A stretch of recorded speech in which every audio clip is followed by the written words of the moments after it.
Marshall Shepard is a pastor at a community church in Texas. At the beginning of the movie, Marshall is seen washing blood off his hands and wiping everything clean.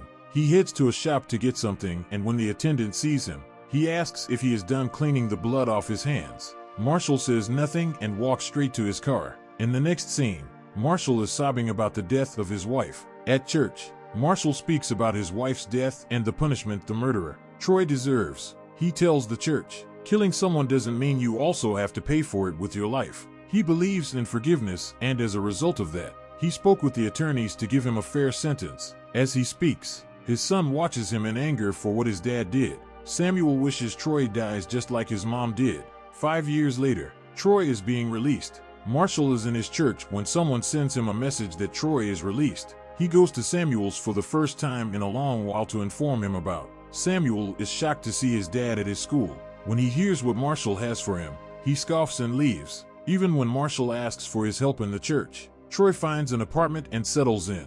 Sheriff Maureen arrives at an accident scene to investigate it. They found the car on fire and put it out. Scott thinks it was a traveler whose car caught fire. When Maureen walks away from the car, she sees the tires of a different car and deduces that it might be the killer. Marshall is in his church cleaning when Troy appears with regret written on his face. He tells him he shouldn't have helped him get a fair sentence. Leaving, he asks Marshall if he knows of anyone who needs workers, and he says no. Troy later on goes to a factory he had a job offer at, but when the boss sees him, he doesn't give him the job. As he walks home, he sees Marshall struggling with the waste bins and offers to help him.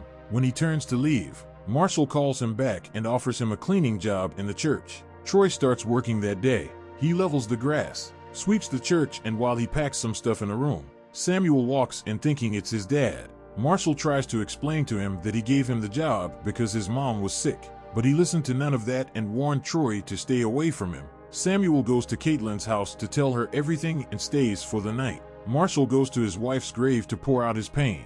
He feels like he has lost his son totally by bringing Troy into their lives. He makes a promise to make Samuel a better person and leaves. Marshall later received the documents to a piece of land a church member donated before her death. Samuel walks up to Troy and asks him how his mom's last breath was like. As Troy explains that everything was an accident, Samuel expresses his anger even more. Troy, seeing it, tells him he isn't ready to hear the truth. Samuel then gets into his car and drives away. Marshall is at home when he gets a call from Samuel's school. He skipped school today, and because the principal knows his dad, she pardoned him. When Samuel arrives, Marshall asks him why he's doing all that, and as a reply he also asks his dad why he's doing what he's doing. It's all about Troy. His change in behavior is all because of Troy. Maureen gets the autopsy of the dead body in the burnt car. The results turned out to be who they never thought of. Marshall brings Troy to the land that was donated to the church for a certain project. Marshall's wife wanted to build a halfway house, so they'll be building it on this land. Troy asks what Elizabeth was like. Marshall got angry and excused himself. Troy approached her later on and found out that the last time he spoke with Elizabeth, it ended in a fight. She always wanted Marshall to take her on dates, but all what Marshall did was putting others' needs before his. It hurts him that he didn't do that one thing for her. He then apologizes to Troy for walking away. Samuel goes to a bar with Caitlin. He's celebrating his admission into Brown. As they continue to talk, Samuel spots Troy and goes to attack him. The bartender sets in and drives both of them out. Caitlin takes Samuel home, but he stops halfway through and says he'll continue the rest of his journey on foot. Caitlin then hands him a knife for self-defense just in case anyone comes after him. Samuel gets home safely. Marshall is glad his son got into Brown. When he asks why he kept the news from him, Samuel tells him that he is always with Troy. Samuel's hate for Troy keeps growing by the day, and when his dad tries to lecture him on his anger, he snatches his application documents and leaves. Maureen and Scott go to the land where the incident happened, the same land that was donated to the church. At the church, Marshall preaches salvation to Troy.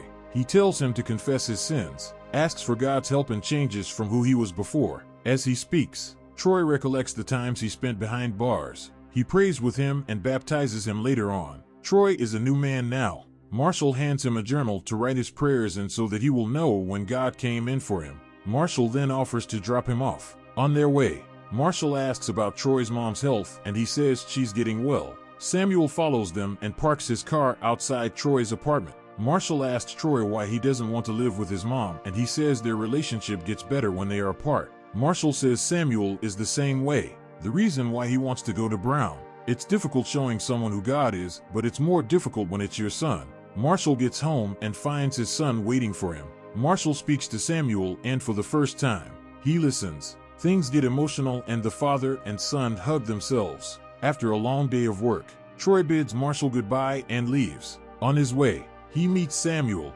who offers him a ride home. They stop at the railway to allow a train pass. There, Troy begins to tell Samuel how his mom died. He came to their house for a quick smash and grab. Elizabeth came into the kitchen, and seeing her, he got scared and pulled the trigger. He held her in his arms while she was bleeding, and the only thing she said was, "I forgive you." Samuel gets furious and stabs severely with the knife Caitlin gave him. He then goes to the church and shows his dad what he did. Marshall is confused. His son has killed someone. He is 18 and what he did wasn't an accident. He would be sentenced to life imprisonment if the police found out and the case progressed. Marshall then hands Samuel his car keys and asks him to go home.